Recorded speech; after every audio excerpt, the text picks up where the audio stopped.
19 months. That's 577 days of silence. 577 days of my phone sitting on the nightstand, dark and heavy as a burial stone.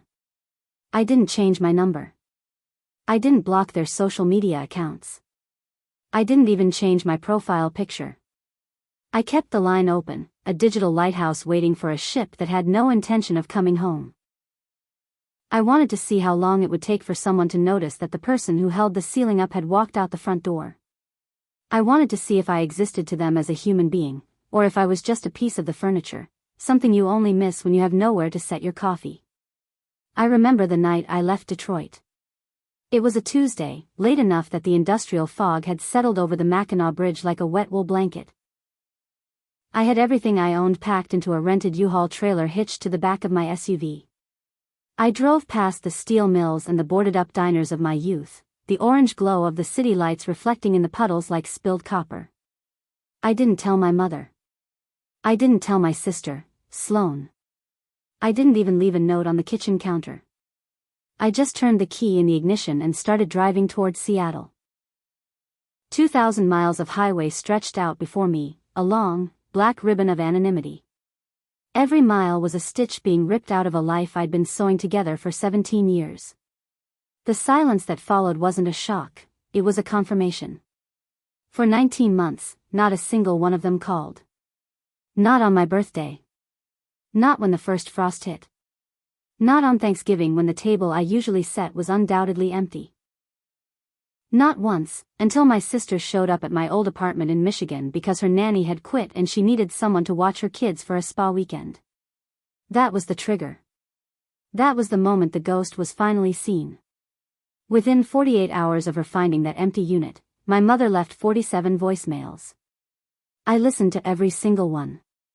Not one of them asked if I was safe. Not one asked why I left. Every single message was a frantic, jagged reminder of how selfish I was for leaving them without a driver, a cook, and a buffer.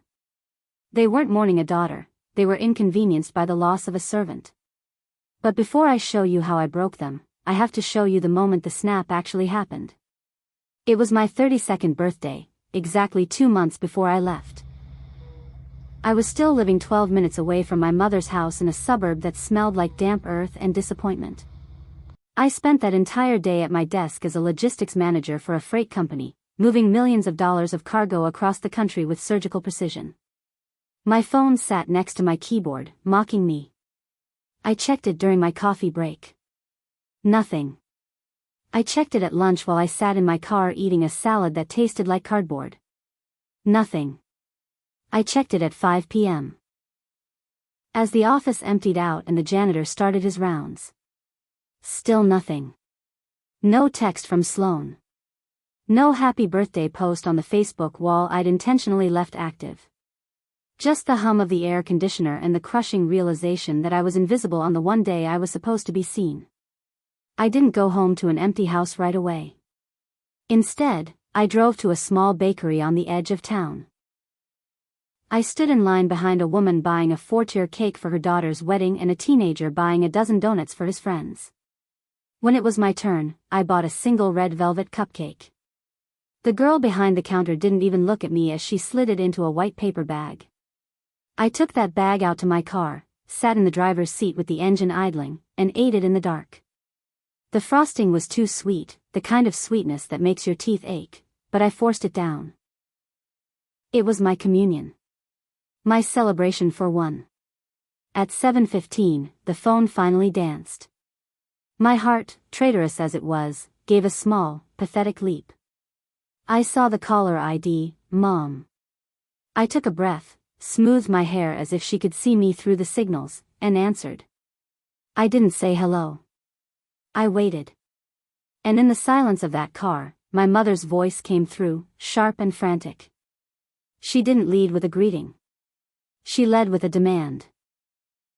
She'd lost the remote to the television again and couldn't figure out how to get her programs back on.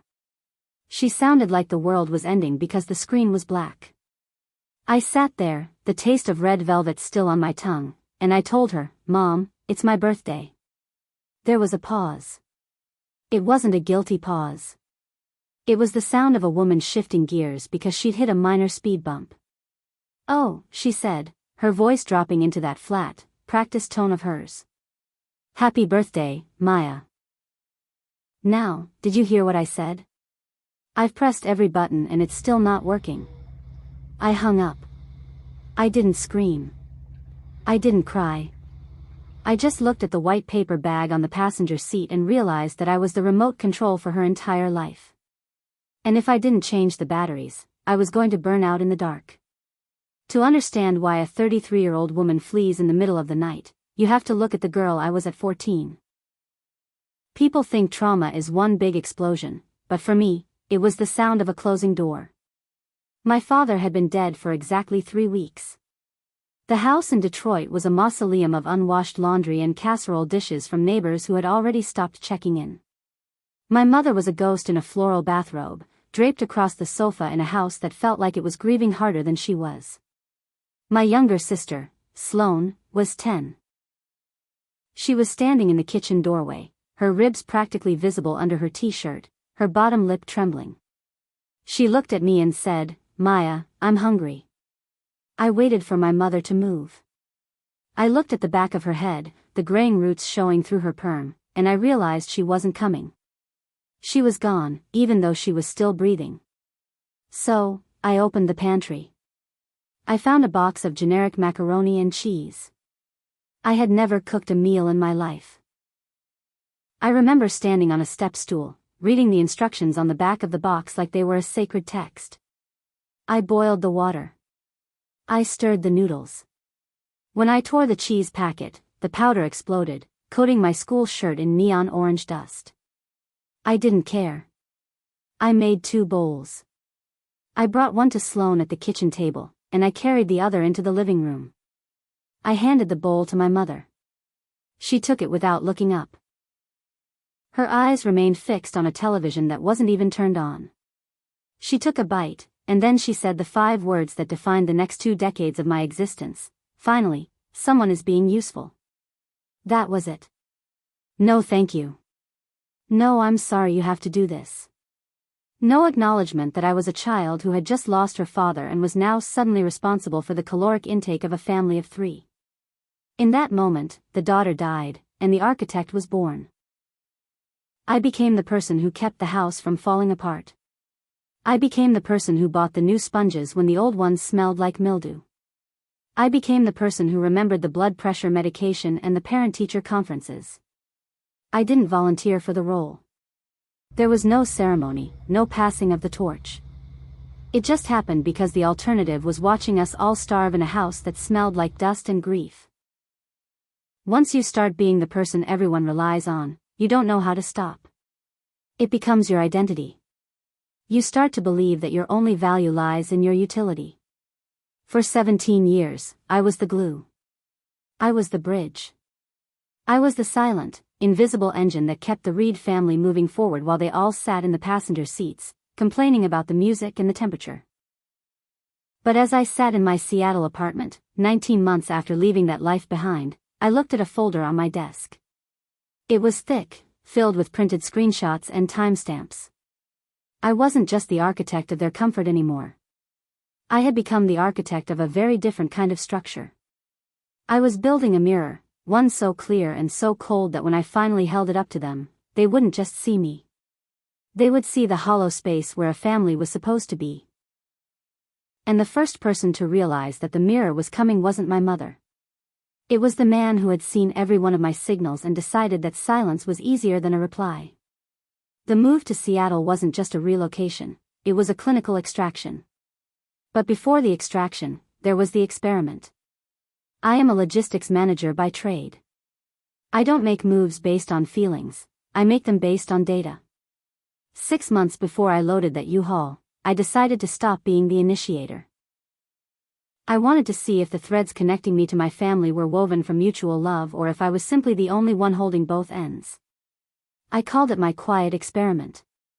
I decided that for 24 weeks, would only reach out as a person, not as a fixer. I started small. I texted Sloane on a Tuesday. "Hey, saw a movie today that reminded me of that summer in the Heights. How are you doing?" I watched the 3 dots appear, then vanish. Then appear again. Then nothing. An hour later, a blue check mark appeared. Read at 2:14 p.m. No response. 2 days later, I texted Caleb, her husband. Caleb was a man of few words, but we'd always been friendly. Hope the new project at the firm is going well, Caleb. You guys staying dry with all this rain? Read. No response. Week after week, I sent these ghost signals. I'd ask my mother if she wanted to grab a coffee, no strings, no errands. I'd send a photo of a sunrise to Sloan. I wasn't asking for help. I wasn't asking for money. I was just reaching out a hand in the dark. By the end of the 5th month, the data was undeniable. I had sent 214 messages. These weren't reminders about doctor appointments or grocery lists. They were pieces of my heart, wrapped in digital ink, sent out into a void. Out of those 214 signals, I received exactly 11 replies. All 11 were logistical. Can you grab the kids tomorrow? Mom needs her pills. Did you pay the gardener? Not a single one asked how I was. Not a single one acknowledged the person behind the screen. I sat in my darkened living room in Detroit, the blue light of my phone illuminating the tears I refused to let fall, and I started taking screenshots. One by one. Click. Click. Click. I wasn't just collecting memories, I was building a case. I was documenting my own disappearance before I even left. I realized then that I wasn't leaving a family behind. I was leaving a burning building, and I was the only one trying to put out the fire with a thimble. The night I finally crossed the state line into Washington, the rain started. It wasn't the aggressive, heavy rain of the Midwest, it was a constant, misty shroud that blurred the edges of the world. Seattle felt like a sanctuary of gray. I found a second-floor apartment in a neighborhood where the trees were moss-covered giants and the neighbors didn't know my name, my history, or my capacity for labor. For the first few weeks, the silence in that apartment was deafening. I would catch myself reaching for my phone every time I heard a vibration, my thumb hovering over the screen, ready to solve a problem that was no longer mine. I had deactivated my social media, the one place where I'd spent years performing the role of the perfect daughter. I'd wiped my digital footprint until only my phone number remained, a single, thin wire connecting me back to the wreckage in Michigan. I called it the hotline. I wanted to see how long it would take for them to realize the engine room was empty. Month 1 was a test of my own resolve. I went to work at a mid-sized firm, a place where people were polite but distant. I'd sit in my new office, staring at the Space Needle through the mist, and I'd wonder if Sloan had figured out how to use the color-coded calendar I'd left on her fridge. I'd wonder if my mother had remembered her 10 a.m. cardiology appointment. The American noir of my new life was lonely, but it was honest. I spent my evenings in jazz bars where the air was thick with the scent of rain and expensive bourbon, watching strangers interact. I realized I didn't know what kind of music I liked. I didn't know what I wanted to eat when I wasn't cooking for 5 other people. I was a blank slate, a ghost haunting my own life. But the hotline stayed dark. 30 days turned into 60. 60 turned into 90. The silence from Detroit wasn't just a lack of noise, it was a physical weight. It told me that as long as the prescriptions were filled and the kids were fed, the person doing the filling and the feeding didn't actually matter. I was a function, and they had simply found a way to automate me, or worse, they hadn't even noticed the machine had stopped. The first real test of my new skin came with the holidays. Thanksgiving in Seattle is a lonely affair when you don't have a tribe. I bought a rotisserie chicken from the grocery store and a small can of cranberry sauce. I sat at my small wooden table, the only sound being the rhythmic tick of the wall clock and the steady patter of rain against the glass. In Detroit, this was the day I'd spend 14 hours on my feet. I'd be the one basting the turkey, mashing 40 pounds of potatoes, and navigating the jagged glass of my mother's moods. I'd be the one making sure Sloane's kids didn't choke on toys while she and Caleb argued in the hallway. I looked at the hotline. It sat on the edge of the table, a silent observer to my pathetic little meal. I imagined the house in Michigan. I imagined the chaos of a Thanksgiving dinner with no one to coordinate the timing. Did they burn the rolls? Did the turkey come out dry? Or did they even bother to sit at the table at all?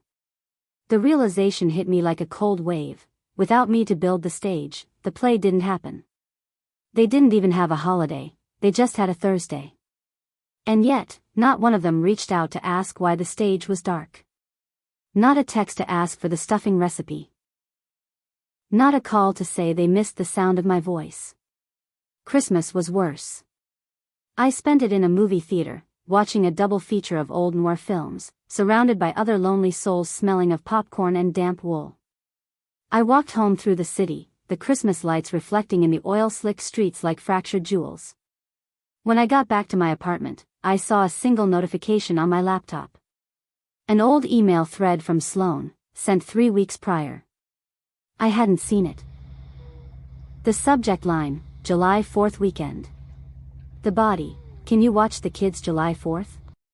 Caleb is doing a thing. She didn't even know I was gone. She was sending requests into a vacuum, not because she cared where I was, but because she was so accustomed to my presence that my absence was literally unthinkable to her. I deleted the email. I realized then that I wasn't just a ghost to them. I was a ghost who was still expected to show up for work. I went to bed that night feeling a strange, cold clarity. The experiment was over. The data was complete. But as I closed my eyes, a new thought began to itch at the back of my mind, a thought about what happens when a ghost finally decides to haunt the living.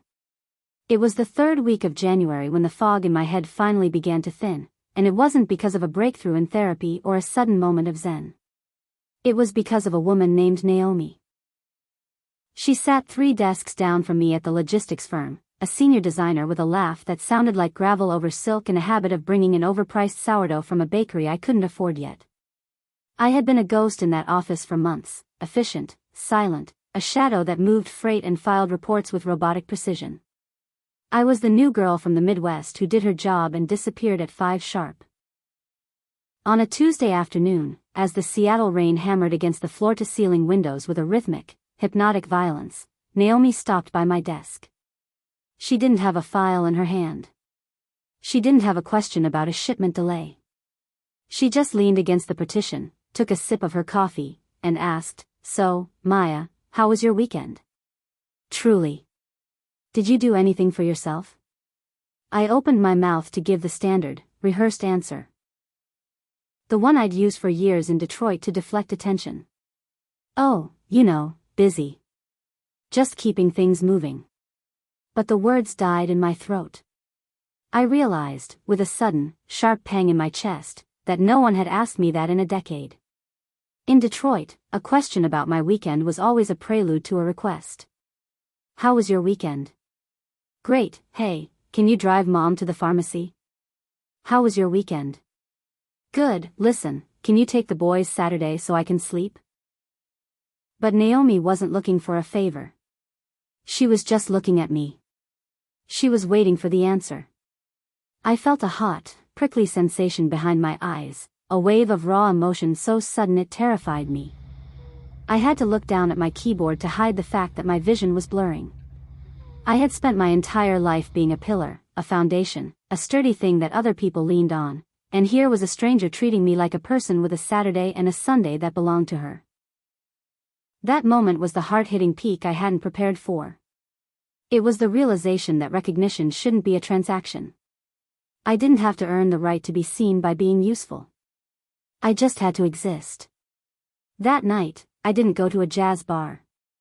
I went home, sat on my floor, and cried for the 14-year-old girl who never got to have a weekend of her own. By the time the calendar rolled into the 19th month of my disappearance, I had built a life out of the scraps of my own identity. I knew I liked Earl Grey tea with too much honey. I knew I liked French noir films from the 60s. I knew I liked hiking in the North Cascades when the air was so cold it felt like breathing glass. I had been promoted. I had friends who called me just to hear my voice. I was no longer a function, I was a human being. And that was when the hotline finally screamed. I was sitting in my living room on a Saturday evening, the blue light of a documentary about deep-sea creatures bathing the walls, when my phone began to dance on the coffee table. It wasn't a text. It was a call. The area code was 313. Detroit. My heart didn't leap this time, it went cold, a heavy lump of lead in my stomach. It was Sloan. I didn't answer. I watched it ring until it went to voicemail. 10 seconds later, it rang again. Then a text flashed across the screen. Maya, I know you're there. Pick up. I'm at your apartment. Where the hell are you? Here is what was happening 2,000 miles away. Sloan had reached her breaking point. Not because she missed me, but because her life had hit a snag that only I was allowed to untangle. Her nanny had quit in a fit of pique on Friday morning. Caleb was in Chicago for a conference. She had a spa weekend booked at a resort in Traverse City, non-refundable, precious, and deserved. She had done what she always did, she dialed the hotline for free labor. When I didn't answer, she did something she hadn't done in nearly 2 years, she'd driven the 12 minutes to my apartment. She'd parked her SUV, grabbed her toddler by the hand, and marched up to my old unit, ready to demand why I was being so difficult. But when she got to the door, a woman named Ruth answered. A stranger. A woman who told Sloan that the girl in that unit had packed a U-Haul and vanished into the night 20 months ago. The panic that followed wasn't born of love. It was the frantic, ugly realization of a predator who realized the prey had left the cage. Sloan didn't call the police. She didn't call the hospitals. She called our mother. And then the floodgates opened. Between Friday night and Sunday morning, my phone became a weapon. 47 voicemails. I sat on my couch in Seattle, the sound of the Pacific rain a dull roar in the background, and I listened to them in chronological order. I had a yellow legal pad and a pen. I wasn't just listening. I was auditing. Maya, call me back right now. This isn't funny, the first one started. By message 7, the tone shifted to outrage. How dare you leave your sister in the lurch like this? Do you have any idea what she's going through? By message 20, my mother's voice was a jagged blade. You are the most selfish, ungrateful daughter a woman could have. After everything I sacrificed for you. Message 34 brought in the ultimate weapon. Your father would be ashamed to see what you've become. Running away like a thief. I looked down at my legal pad. I had 3 columns, accusations, demands, and safety concerns. The first 2 columns were overflowing, the ink bleeding through the paper. The third column, the one where someone might ask if I was alive, if I was hurt, if I was okay, was empty. White space. A desert of indifference. 47 chances to treat me like a daughter, and they had used every single one to treat me like a runaway employee. I felt a strange, chilling calm settle over me. The American noir of my life had reached its climax. I wasn't the victim anymore. I was the witness. I looked at the legal pad, then at the folder of 214 ignored signals from the year before. The mirror was finished. It just needed to be delivered. I didn't call back. I didn't send a text saying, I'm in Seattle, leave me alone. I knew my family. I knew that if I gave them a target, they would simply aim their resentment at it until I buckled. No, they didn't need a conversation. They needed a confrontation with the truth they had spent 2 decades ignoring. I spent that Sunday evening at my kitchen table, the rain tapping a frantic rhythm against the glass. I organized the folder with the precision of a crime scene investigator. I used colored tabs. Yellow for Mom, pink for Sloan, blue for Caleb. I printed out the 11 replies I'd received during my experiment. I highlighted them in a fluorescent, sickly green. Sure. Pick up the kids. Don't forget the milk. Then I printed the 203 unanswered messages. I didn't add a single word of commentary. I didn't write an angry letter. I didn't vent. I just let the data speak. On the very top of the pile, I placed a single sheet of white paper with one sentence typed in the center. I tried 214 times to be your daughter. You only noticed me when I stopped being your servant. I slid the folder into a cardboard box. I taped the edges with heavy-duty packing tape, the sound of the dispenser echoing through the quiet apartment like a gunshot. I addressed it to my mother's house in Detroit. I didn't put my name on the return address, just the city and state. I knew they were currently spinning a narrative of my abandonment to anyone who would listen. I knew my mother was likely rehearsing her role as the grieving matriarch for the upcoming family gathering, Sloane's son's 3rd birthday. I knew there would be an audience. And I knew that the truth is a lot harder to ignore when it arrives by certified mail in front of a room full of people. I set the box by the door, my heart beating a slow, steady drum in my chest. I wasn't just sending a package. I was sending a bomb, and the fuse was already lit. I just had to wait for the birthday cake to be cut. The box sat on my passenger seat like a live wire as I drove through the gray, mist-heavy streets. It weighed almost nothing, just a few pounds of paper and ink, but it felt like it was pinning the car to the asphalt. In the world of logistics, we talk about the final mile. It's the most expensive, most difficult part of any journey. It's where the delivery either succeeds or fails. I was about to complete the final mile of a 17-year-long shipment of resentment.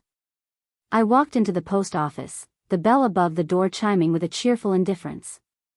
I handed the box to the clerk, a woman with tired eyes. She weighed it, tapped her screen, and asked if there was anything fragile inside. I looked at the cardboard, thinking of the screenshots of my 31st birthday, the ignored check-ins about the kids' ear infections, and the silent cries for help I'd sent into the Detroit void. No, I told her, my voice steady. Nothing fragile. It's the sturdiest thing I've ever built. She slapped the priority mail sticker across the top, and just like that, the truth was in the hands of the postal service, hurtling toward a zip code that no longer felt like home. Back in my apartment, the air felt different. Thinner. I sat on my balcony, watching the rain slick the needles of the cedar trees, and I thought about the timing. I'm a project manager, I don't leave things to chance. I knew exactly what was happening in Michigan. It was Wednesday, March 12th, my 33rd birthday. And just like the year before, the hotline was silent. No text from Sloane. No call from my mother. They were too busy being devastated by my disappearance to actually remember the person they were mourning. But I also knew that Saturday was Oliver's 3rd birthday party. My mother always insisted on these grand, performative gatherings. She loved an audience. She loved being the matriarch at the head of the table, surrounded by neighbors and elders from the church. She was currently preparing to give the performance of a lifetime, playing the role of the abandoned mother while a room full of people nodded in sympathetic horror. I had timed the delivery to arrive on Friday or Saturday morning. I wanted that box to be the uninvited guest at the feast. I wanted it sitting on the hallway table, a silent, ticking clock, while my mother practiced her lines. I spent my birthday evening with Naomi. We went to a small, dim hole in the wall that served the kind of spicy noodles that make your eyes water. She didn't know it was my birthday until I mentioned it over the appetizers. She didn't launch into a lecture about why I hadn't told her. She just flagged down the waiter, ordered a round of drinks, and made the entire staff sing a disorganized, beautiful version of the song while I laughed until I couldn't breathe. It was the first time in my life I hadn't spent my birthday waiting for a notification that never came.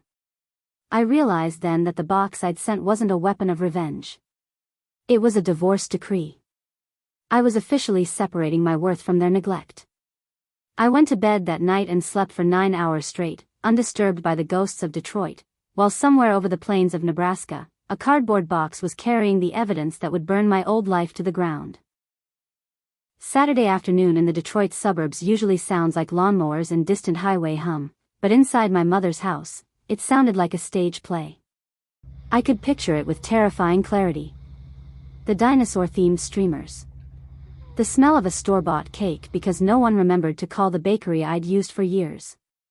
The room was packed. My mother, Elena, was in her element, wearing her best pearls and a face of weary, dignified suffering. She had the neighbors there, Caleb's parents. And Mrs. Patterson from next door, the neighborhood's unofficial town crier. Elena waited until the cake was cut, until the toddlers were sticky with blue frosting and the adults were settled with their lemonade. She tapped a spoon against her glass, a sound that always meant the architect was about to be summoned to fix something.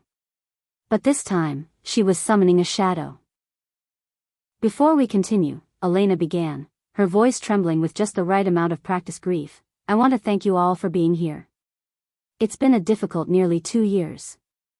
As many of you know, my eldest, Maya, chose to walk away from us without a word. We still don't know where she is. We don't know if she's safe. She paused for the collective gasp, the sympathetic murmurs of, how could she, and, after all you did. She was leaning into the narrative, painting a picture of a cold, heartless daughter who had abandoned her post.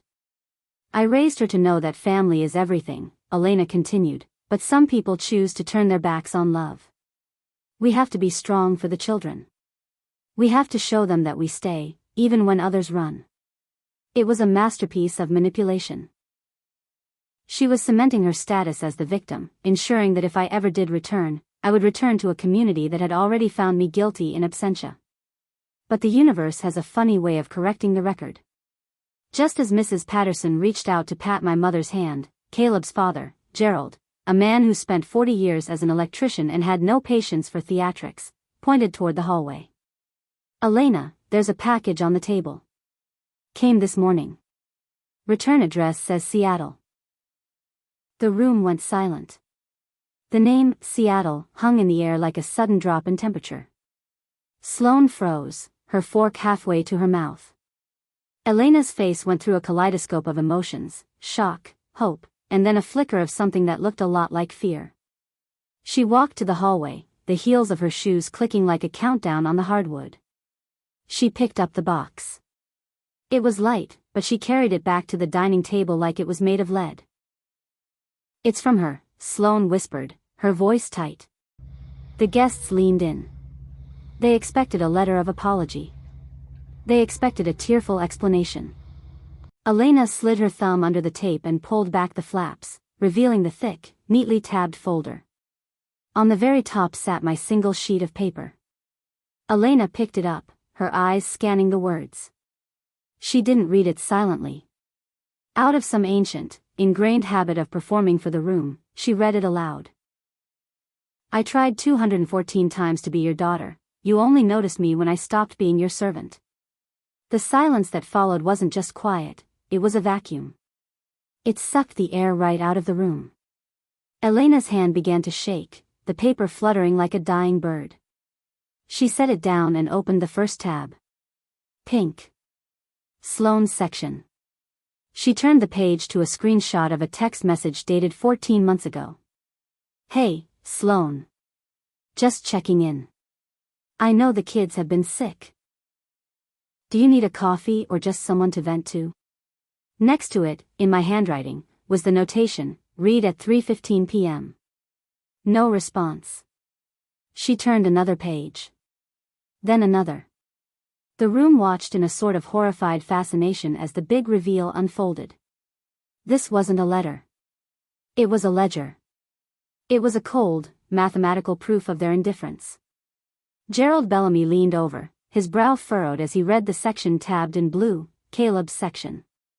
33 messages. Happy Father's Day, Caleb. Good luck with the firm's audit. Hope the trip to Chicago went well. All marked with blue check marks. All met with silence. Mrs. Patterson, who had been nodding along to my mother's abandonment speech just moments ago, reached out and pulled a page toward her. It was the section for my 31st birthday. A screenshot of my text to my mother, Mom, it's my birthday today.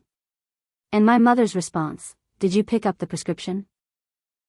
The atmosphere in the room shifted with a violent, sickening lurch. The sympathetic murmurs died, replaced by a heavy, accusing stillness. The guests weren't looking at the folder anymore, they were looking at Elena and Sloane.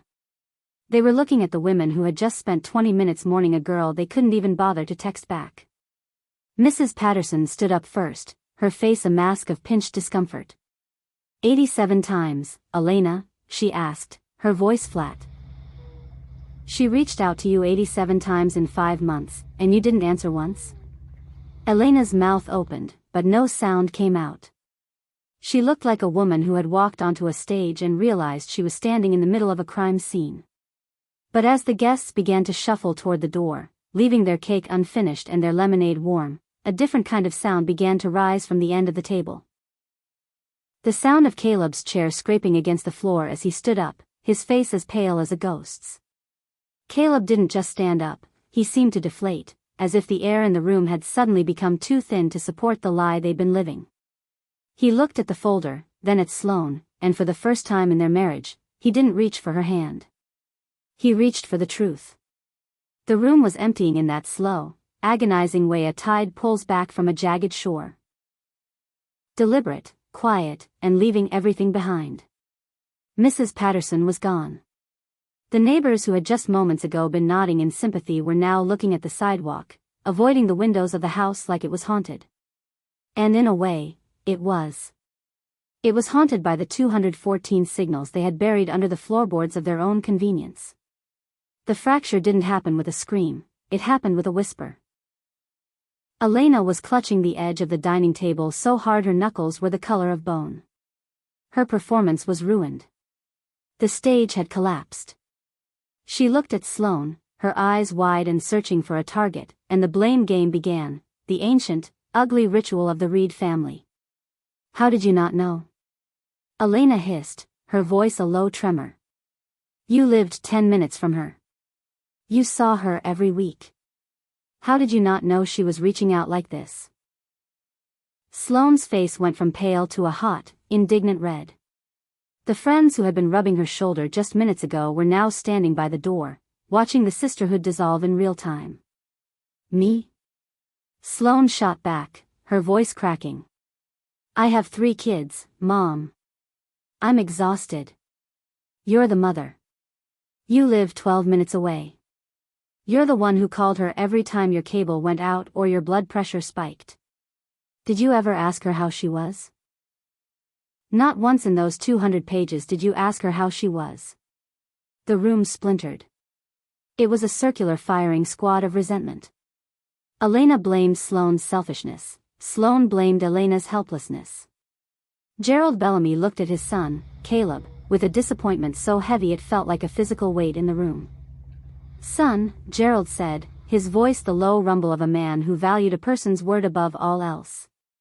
I saw those 33 messages. I saw her asking about your job, your trips, your kids. You read them. You saw the blue checks. And you said nothing. Caleb didn't even try to defend himself. He just stared at the tablecloth, at the blue frosting smeared on a discarded plate, and whispered, I just thought she'd always be there. I thought the engine didn't need fuel. It was the most honest thing anyone in that house had said in 20 years. The family didn't break because I left. It broke because they finally had to look at the hollow space I'd been filling with my own life. They were a house of cards, and I was the only thing keeping the wind out. Now the wind was inside, and the walls were coming down. 2,000 miles away, in the cool, rain-washed silence of Seattle, my phone began to pulse.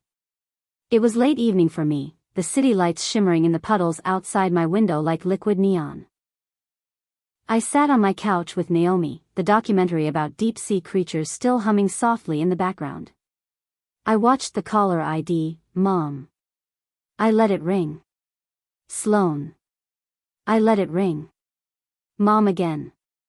I didn't feel a surge of triumph. I didn't feel a rush of adrenaline. I felt a profound, settling stillness.